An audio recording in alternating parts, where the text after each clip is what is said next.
Okay, welcome back to part two. And I want to shift gears a little bit here and talk about something that I think is still um, relevant to environmental justice, but it's kind of an extension of some of these ideas. And specifically, I want to talk about gentrification.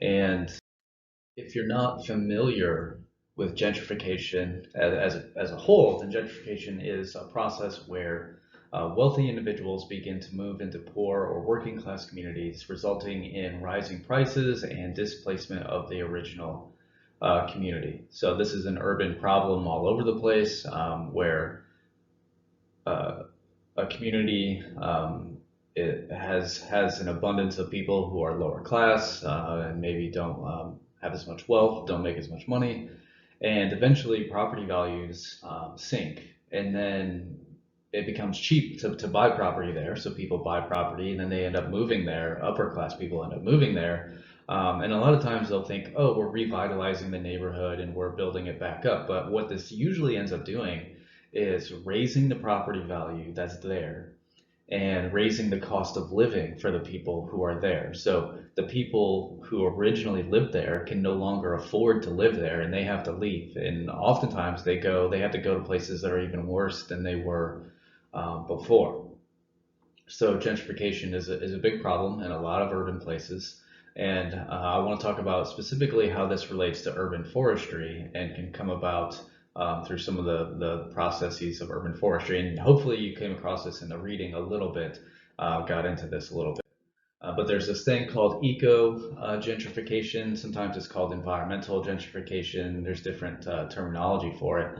But essentially, it's this process where if we if cities put in these large scale projects, like they build these huge parks, these beautiful parks in these neighborhoods where they think they need them. Maybe they go into lower income places and say, our tree density is low here. Let's put in this massive park. Let's fill it with trees and walkways, and it's going to be really pretty.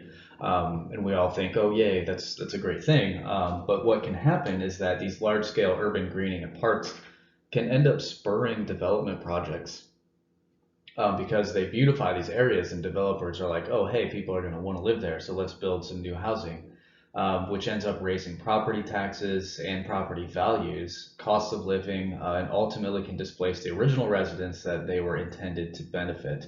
So you put in this park to benefit all of these people, and what ends up happening is the people have to move because it raises the property values and they can't afford to live in that area anymore.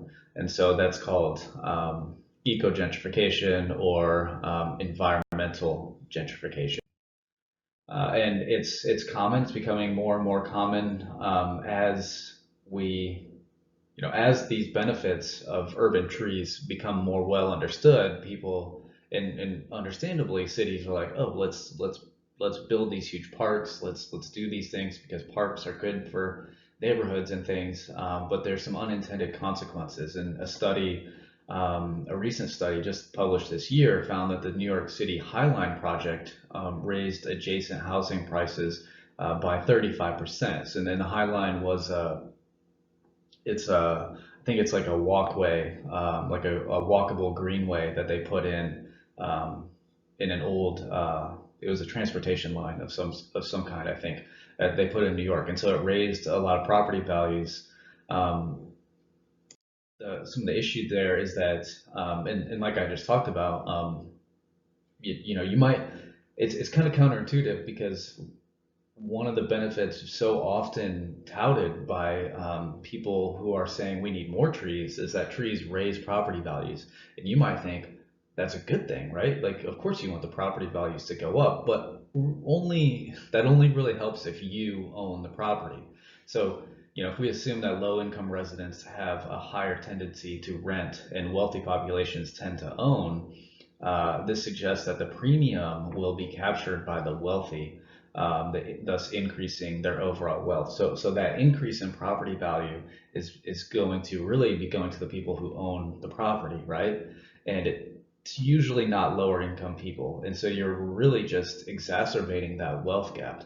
And at the same time, you're raising the cost of living in those areas to levels that the people who originally lived there couldn't or can't afford. So you're really only making these problems even worse in terms of equitable distributions and of wealth and any other thing, because usually these people are displaced into areas that had even lower. If we're talking about tree density, they're usually pushed into places they can afford, and those are places that have low tree density. And so there's this kind of reckoning with, there was this big push when we started realizing, oh, trees have all these benefits associated with them, and so cities rush to put them in everywhere. And now we're seeing some unintended consequences, excuse me, unintended consequences of doing those things without really thinking it through.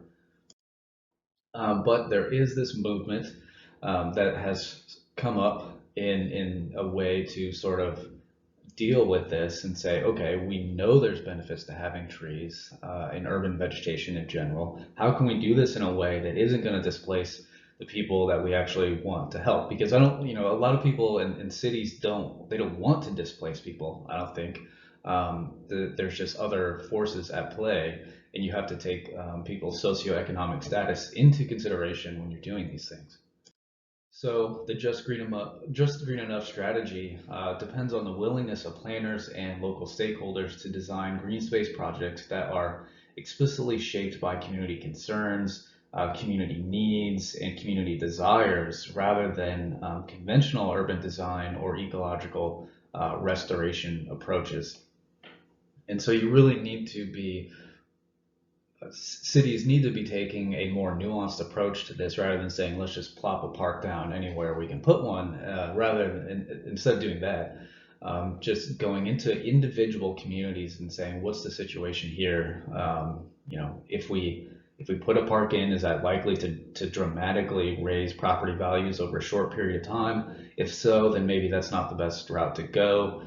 Can we just plant trees and raise the urban canopy that way? Are there smaller, more sort of micro parks that we can put in that will have beneficial effects but not drastically change things over short periods of time? Those are the strategies that people are starting to look at, I think, and that's going to have a more beneficial a way of improving the access to some of these benefits that trees and parks have without displacing the people that you're trying to help.